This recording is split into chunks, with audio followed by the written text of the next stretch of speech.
Truck driver hinarangan ang rumaragasang baha para makatawid ang mga motorista. Pero bago ang lahat, kung ikaw ay bago sa aking channel, huwag kalimutan na mag-subscribe at i-click ang notification bell for more trending news. Niragasan ng flash flood ang dalawang barangay sa Pangasinan sa kasagsagan ng malakas na pagulan. Kabilang dito ang Barangay Bungalon sa Labrador at Barangay Lagip Padilla sa Bugalyon. Sa video, nagmistulang ilog ang bahagi ng kalsadang ito sa Barangay Bungalon, Labrador.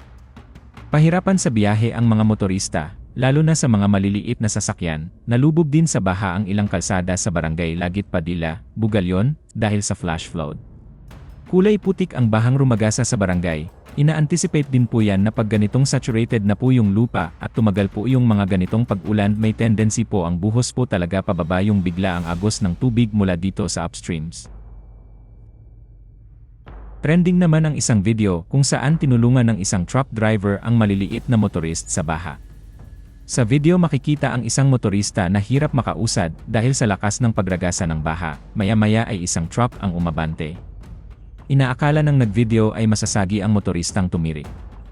Di niya alam ay plano pala ng truck na harangan ang rumaragasang baha para makausad ang mga maliliit na motorista. Hinangaan ng marami ang kanyang ginawa para sa maliliit na motorista, samantala, may mga residenteng inilikas dahil sa flash flood.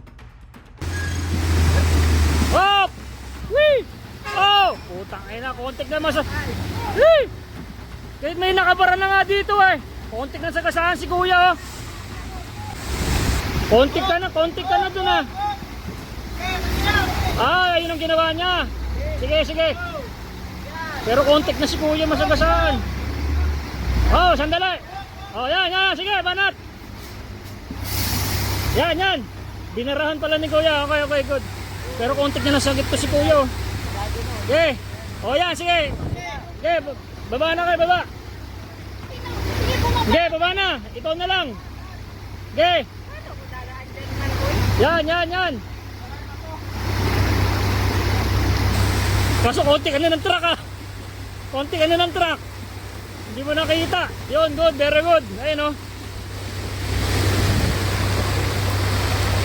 Kaya muno ka na kasi andyan yung truck oh. Patuloy ang rescue operations ng otoridad sa mga apektadong residente. Samantala, 36 na barangay pa rin ang binabaha mula sa 7 bayan at isang lungsod sa Pangasinan. Humuhupa na rin daw ang baha sa iba pang barangay. Hop! Wee! Oh! Putang ina, kontik na masa... Wee! Kahit may nakabara na nga dito eh. Kontik na sa kasahan si kuya oh. Kontik ka na dun ah. Ah, ayun ang ginawa niya. Sige. Pero kontik na si kuya, masagasaan. Oh, sandali. Oh, yan, sige, banat. Yan. Binarahan pala ni kuya. Okay, good. Pero kontik na nasagip to si kuya. Okay. Oh, yan, sige. Okay, baba na kayo, baba. Okay, baba na. Ikaw na lang. Okay. Yan. Kaso konti ka na ng truck ah. Konti ka na ng truck. Hindi mo nakita. Yun, good, very good. Ayun oh.